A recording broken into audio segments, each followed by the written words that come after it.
Welcome, one and all, to the ancient journey. If you like the video, don't forget to like, share, and subscribe to us.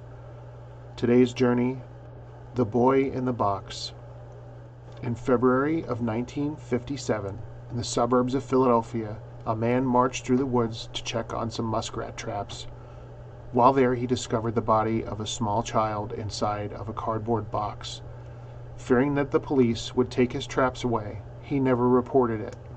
A few days later, a college student stopped his car after seeing a rabbit run into the underbrush in front of him. Walking into the woods to investigate, he found the same boy and alerted police to the body he had found. The child was white, 4 to 7 years old, 40 inches tall, and weighed only 30 pounds. He appeared to be malnourished. The boy had many bruises and a few scars, some of which looked like they were from surgeries. His hair had been sloppily cut, and his hands were pruned as if he had been in water for some time.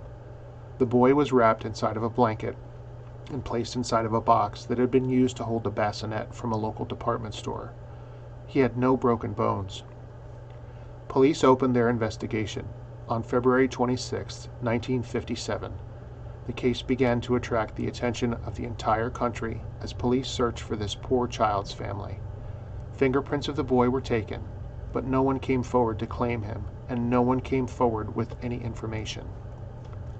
To assist in the investigation, a local newspaper printed thousands of flyers which were mailed out with every gas bill in the Philadelphia area.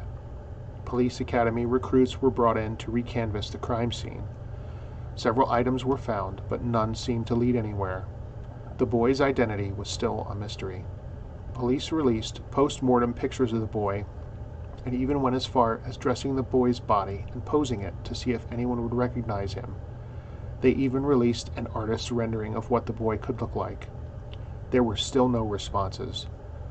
A foster home existed only a few miles from the area where the boy was found. An employee who worked at the foster home came forward and claimed that the boy belonged to the daughter of the man who ran the foster home. The man who ran the foster home was named Arthur Nicoletti. Years later, Arthur Nicoletti actually married his stepdaughter after his wife had passed away. Nicoletti was asked and refused to take a lie detector test about the boy in the box years after the boy's body had been found. However, no member of the foster family has ever been considered being involved in the crime by police. Some 40 years after the crime, another witness stepped forward with details about the case. An anonymous witness came forward to say that the boy had been purchased by her parents and abused in their home for several years and actually had been beaten to death. The witness was known only by the initial M. M told the police that the boy was disabled in some way, and she knew him to have longer hair. She stated her parents had kept the child in the basement of their home. M told police that one night the boy had vomited up a dinner of baked beans, and her mother had beaten the child into unconsciousness before attempting to give him a bath, where he had expired. The mother had cut the boy's hair and taken him into their car in a box to dispose of him. Police knew that the substance in the boy's stomach at the time of his death was possibly baked beans. The skin on the boy's hands had also been wrinkled as if he had been in water. Neither of these details were ever released to the public. M went on to say that she recalled a passing motorist stopping by them while they attempted to pull the box from the trunk of their car. A witness had given testimony that he had been that motorist who had stopped by a car in the same area in 1957, but the woman who was driving the car just ignored him, so he eventually drove away. However, police had several issues with M's testimony. Neighbors of hers had no recollection of any young children in her home besides M. M also had a history of claimed mental illness. Eventually, while police considered her story plausible, they were unable to continue following up. Independent investigators have determined that many of M's details were actually factually correct. Despite the apparent history of mental illness, M has a PhD and held work at a major pharmaceutical company for quite some time.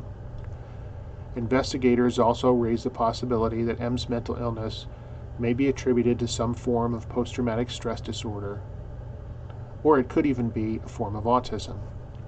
If M did have a mental disorder, she was still able to obtain a PhD and kept gainful employment for many years. To this day, the boy's identity remains a mystery. DNA had been taken from the boy's body, but no matches were ever found. Recently, a cold case organization in Philadelphia called the Vioxx Society sent out an urgent request for information, asking for those aged 55 and older to see if they recalled a boy by the name of Jonathan, who went missing within a 40-mile radius of Philadelphia in 1957. It also asked former physicians to think back and try to remember if they'd treated a boy for any possible medical condition based on the scars that were present on the boy's groin and on his left ankle. Those with information regarding the identity of John Doe are asked to contact the Homicide Division of the Philadelphia Police Department at 215-686-3334.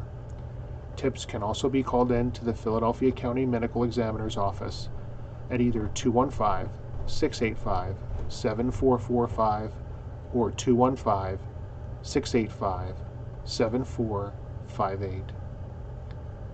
Thanks for watching, and thanks for sharing the journey.